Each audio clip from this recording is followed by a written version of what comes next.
Bonjour à tous et bienvenue sur ma chaîne YouTube, je suis Sigrid et je suis ravie de vous retrouver, vous les natifs du signe du lion, pour ce qui va donc être votre taroscope de ce mois de mars 2017. Donc si vous êtes abonné à ma chaîne, vous avez probablement vu qu'il n'y a pas eu de taroscope durant le courant du mois de février. J'avais mis un message en fait sur l'onglet discussion de la chaîne, mais certains d'entre vous ne l'ont vraisemblablement pas vu puisque j'ai reçu des emails en ce sens en me demandant comment j'allais. Eh bien c'est pas très compliqué, j'ai dû remettre ma santé en ordre, donc maintenant tout va bien, c'était rien de grave, mais donc c'est un peu décalé le tournage des vidéos.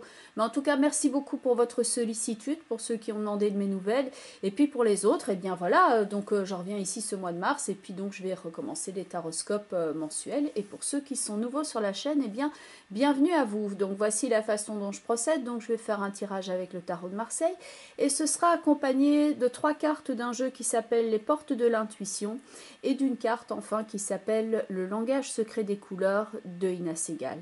Point de vue du tirage avec le tarot de Marseille, donc vous apercevez d'ores et déjà les 3 cartes de la ligne directrice de votre tirage, à savoir tout à gauche la carte de l'amoureux, au centre la carte de l'ermite et enfin tout à droite la carte de la papesse. La carte de l'ermite, pendant que je mélangeais les cartes, elle est même sautée hors du paquet. La carte de l'ermite peut être celui qui cherche à mettre en lumière une situation. Il est image de sagesse, il est image d'expérience. Il est là, pas nécessairement dans le fait de donner le conseil, ce qui relève plutôt de la carte du pape, mais l'ermite va aider à se poser les bonnes questions. Et il y a cette image avec la lumière qu'il tient ici à bout de bras, le fait qu'il cherche sa voie, il cherche son chemin dans une situation qui n'est peut-être pas ici des plus simples. Donc il y a cette recherche de vérité, cette recherche d'authenticité, et le fait qu'il est ici en train de regarder l'amoureux, il peut regarder un spectacle ici, donc de discussion, de jeu d'influence, il observe les discussions qu'il y a autour de lui.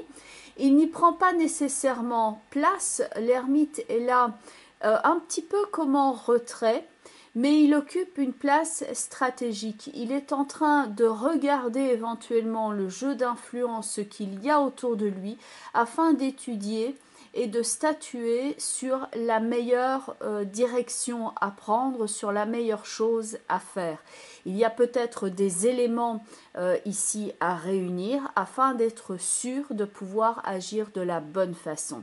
La carte de la papesse qui est tout à droite est aussi, comme la carte de l'ermite, une carte qui va représenter la connaissance de soi, mais aussi la connaissance d'une situation, d'un dossier. Ce sont 2 cartes d'étude, donc la papesse tient un livre sur ses genoux et sur la carte de l'ermite qui représente la connaissance, on a ici un livre qui est caché symboliquement dans les pans de son manteau. Donc il y a cette connaissance ici que l'ermite est en train d'engranger, d'analyser, un petit peu comme s'il collectait les différents témoignages dans la carte de l'amoureux pour en faire le point, mais ne pas donner nécessairement son avis tout de suite, mais vraiment faire le point sur une situation et l'étudier au mieux afin de voir quelle est la meilleure direction à prendre. De fait, la carte de la papesse, ici accompagnée de la carte de justice, peut parler de démarches administratives qu'il faudra éventuellement effectuer. Ça peut être pour certains d'entre vous tout ce qui concerne l'appareil judiciaire, donc un fait de justice, le fait de rechercher un équilibre, ça peut parler aussi contrat, argent, négociation.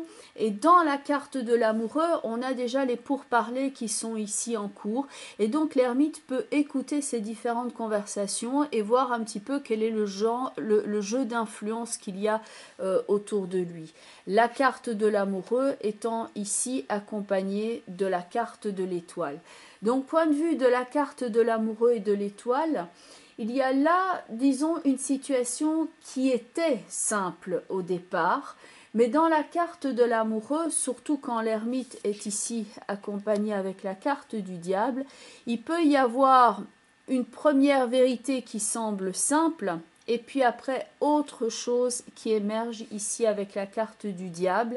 Donc après avoir examiné une situation qui semblait peut-être claire, on voit un petit peu au-delà de la surface tout ce que cela peut impliquer comme conséquence. Donc là, il peut y avoir jeu d'influence, il peut y avoir tromperie, il peut y avoir intérêt dans certaines situations.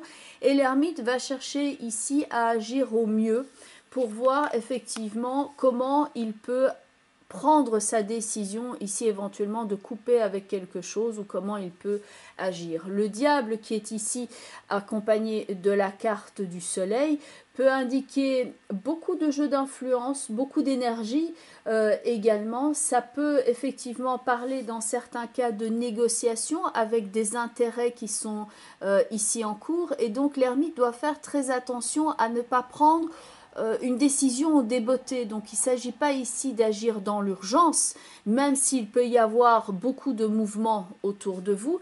L'ermite, pour moi, il est comme un roc. Il y a un personnage dans le tarot, pour moi, qui va être comme un chêne, c'est l'empereur. Et l'empereur, comme le chêne, il peut être foudroyé par la foudre. Il peut être très fort, mais il y a quelque chose qui peut le fissurer net. Comme ces personnes qui ont beaucoup de carrure, mais qui, à la suite d'un choc affectif, peuvent se fissurer et tomber littéralement en un bloc. Par contre, l'ermite, lui, il a cette sagesse et ce roc, il a cette stature-là qui lui permet de passer au travers de beaucoup de choses parce qu'il a énormément d'expérience et il en a déjà vu beaucoup. Donc ici, surtout s'il y a une décision à prendre, sachez prendre le temps ici de voir les différentes facettes de la situation, de distinguer ce que vous pensiez qui était vrai et ce qu'il y a aussi d'autres comme vision. On peut voir la situation quelquefois sous un angle différent. Donc il peut y avoir, comme on dit, un autre son de cloche ici. Il faudra distinguer donc le vrai du faux. Il peut y avoir, sans que ce soit nécessairement un mensonge, plusieurs vérités. Et comme on dit, chacun voit midi à sa porte. Donc l'ermite, il a cette capacité-là ici de ne pas agir dans l'urgence, mais d'agir au mieux. Parce qu'autour de vous, il peut y avoir beaucoup d'influence et la carte qui est ici au-dessus avec la carte du jugement donc et la carte de la maison Dieu, ces quatre cartes-ci, donc le jugement, la maison Dieu, le diable et éventuellement le soleil, vont être des cartes pour lesquelles, pour moi, il y a beaucoup de bruit, il y a quelque chose de tonitruant, il y a quelque chose qui bouge, il y a quelque chose qui est visible, il y a quelque chose qui est entendu, mais l'ermite reste calme au milieu de cette tempête. C'est un petit peu comme s'il était au milieu de la tempête et qu'il faisait bloc pour ne pas céder aux jeux d'influence qui sont autour de lui, mais qu'il rassemble toute son énergie pour rester calme et toujours être à l'écoute. Et après, quand il aura tous les éléments en connaissance de cause, là il pourra prendre sa décision ici ferme, mais une décision qui n'implique pas de retour. C'est-à-dire qu'à partir du moment où la décision va être prête, c'est pris et puis après on passe à autre chose. Donc là on est peut-être aussi en train de préparer la fin d'un cycle et c'est vrai que les derniers temps n'ont peut-être pas été faciles pour vous parce que c'est une situation qui perdure déjà depuis un certain temps et que vous sentez que le vent est en train de tourner. Donc point de vue du jugement avec la maison Dieu, donc de nouveau ça peut faire référence ici avec la carte de la justice à une décision qui doit tomber. Ça peut, selon les différents cas, parce que tous les cas ne vont pas être pareils, donc ça peut être relatif au domaine familial, tout comme cela peut être... on parlait de tonitruant et maintenant il y a des voitures qui klaxonnent dans la rue, j'imagine que vous les entendez dans la vidéo. Mais voilà, c'est le fait de garder sa concentration, comme l'ermite, ce que je vais faire là maintenant, tant pis pour les klaxons. Mais on peut entendre des bruits de couloir, ça peut concerner par exemple au niveau du travail, où il peut avoir lieu à certains mouvements, à certaines choses qui sont en train de se tramer en coulisses. Ça peut être une entreprise qui est en train de penser à une restructuration. Ça peut être vous qui êtes à la fin d'une mission ou à la fin d'un parcours et que vous êtes en train d'étudier l'après calmement, tout simplement pour pouvoir positionner vos pions au mieux. Donc l'ermite n'est pas ici dans une attitude nécessairement de stratège, mais une attitude de sagesse. Il y a beaucoup de maturité qui intervient ici pour passer de l'amoureux où il y a quelque chose de futile dans un certain sens, à quelque chose qui est plus profond.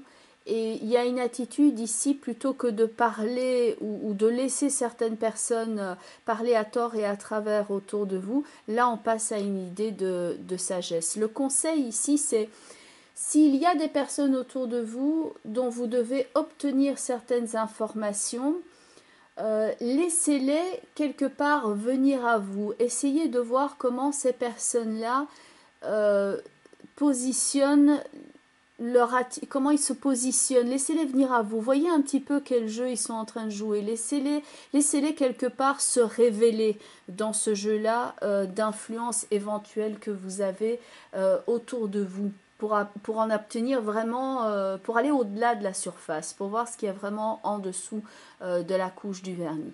Maintenant, au point de vue familial, pour ceux qui ne sont pas dans un cadre d'entreprise ou ce genre de choses, là, ça peut indiquer que par rapport à certains événements familiaux autour de vous, il peut y avoir du mouvement. Ça peut être un de vos enfants qui est en train de déménager, ou alors il y a une naissance, il y a beaucoup de mouvements.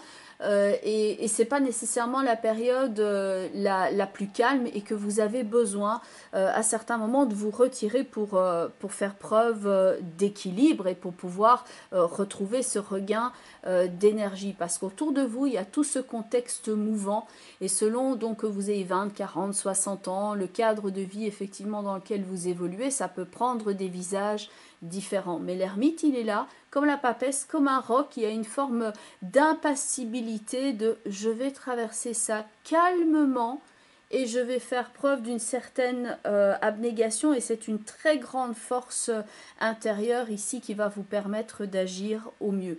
Et s'il y a des démarches administratives à effectuer, c'est vrai que là il convient de ne pas trop tarder ici par rapport à des dépôts de dossiers par exemple, ou ce genre de choses, de la planification d'événements. Il peut y avoir tout ce cadre de figure qui est ici à l'œuvre, mais le contexte autour de vous est assez remuant. Point de vue des trois cartes, ici des portes de l'intuition, la première justement, qui est la carte de la disponibilité ici avec cette valise, évoque l'idée de quelque chose est en train de changer autour de vous, et vous êtes en train de vous rendre prêt, comme la carte de l'ermite l'indique, pour pouvoir agir au mieux. Le message de cette carte étant: rendez-vous disponible au changement, un virage s'amorce. Et donc l'ermite ici avec la papesse et la carte de la justice vous permettent justement d'agir au mieux de vos intérêts. Point de vue de la deuxième carte, c'est la non-résistance. C'est le fait ici de ne pas se laisser perturber justement par le bruit ambiant, par tout ce qui est autour de vous, par cette idée de bourrasque, de vent, le côté tonitruant. La plume, elle arrive ici à flotter et à garder cette forme d'équilibre intérieur, et c'est le fait de ne pas résister mais de traverser, d'épouser le courant pour arriver à destination. La non-résistance est un terme quelquefois qui n'est pas, c'est comme le lâcher-prise dont parle cette carte. Le fait de renforcer sa confiance en général parle plus aux gens que quand on leur dit apprenez à lâcher prise. Lâcher prise est quelque chose, quand on est dans le stress justement, qui est difficile à aborder. Le fait de renforcer sa confiance est en général des mots qui parlent plus. Donc ici c'est le fait de renforcer sa confiance dans l'adversité, quelle qu'elle soit. Le texte de cette carte étant par ailleurs: en acceptant votre responsabilité des choses, la solution émerge. La carte qui peut exprimer ici la responsabilité, c'est évidemment la carte de l'ermite, avec la prise de conscience qui est ici au-dessus, et donc la solution émergente peut se retrouver dans les deux cartes ici de la papesse et la justice. Et enfin, la troisième carte est plus ici une carte d'affectif, ce qui peut ressortir ici avec la carte du soleil, et qui peut exprimer le soutien de certaines personnes qui sont autour de vous, Et également le côté affectif par rapport à quelque chose qui est par exemple un projet, quelque chose qui nous tient à cœur, qui est de l'ordre d'une vocation, ce genre de choses. La carte du cœur avec reconnaissez toutes les personnes formidables qui vous entourent. Donc cette carte-ci fait plus partie de l'affectif et la carte de l'amour peut quelquefois sortir dans un tirage quand justement il y a une remise en question au niveau amoureux et c'est vrai que ça peut arriver ici avec la maison Dieu et la justice, mais la maison Dieu peut représenter non seulement le lieu du travail, ça peut représenter également tout ce qui est de l'ordre d'un bâtiment et ça peut être en relation avec une entreprise, ça peut être un hôpital dans certains cas, ça peut être la maison, le lieu d'habitation. Donc là, il faut voir par rapport à votre cas particulier ici, dans quel cas ce cadre de figure vient prendre place. La carte de la justice pouvant aussi intervenir avec le jugement dans tout ce qui est appareil judiciaire, donc les contrats que l'on signe aussi, donc ça peut prendre différentes formes bien entendu par rapport à cela. Il faut voir un petit peu la situation qui est en cours de votre côté, mais la papesse ici avec la justice va vous permettre d'agir au mieux de vos intérêts, mais s'il y a des démarches administratives à effectuer, des choses à planifier, c'est vraiment ici d'abord dans un premier temps l'examen avec l'ermite et puis après on passe à l'action avec la papesse et la justice, mais il y a un côté très froid entre guillemets au niveau de l'énergie, froid dans le sens par rapport aux autres cartes qui sont là centrales, qui sont pleines d'énergie, pleines de feu, il y a ce côté tonitruant, mais quelque chose qui bouffe l'énergie, tandis que dans la papesse et la justice, on fait dans l'efficace et on tranche net et on est dans une action qui est contrôlée, qui est mesurée et où on fait preuve de sang-froid.